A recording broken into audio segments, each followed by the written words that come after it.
सुमनसवन्दित सुन्दरि माधवि चन्द्र सहोदरि हेममयि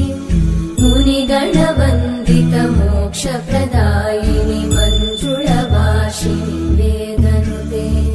पङ्कजवासिनि देव सुपूजित सद्गुणवर्षिणि शान्तियुते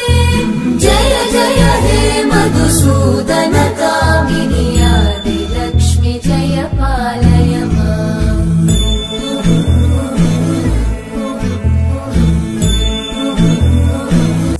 सुमनसवन्दित सुन्दरि माधवि चन्द्र सहोदरि हेममयि मुनिगणवन्दित मोक्षप्रदायिनि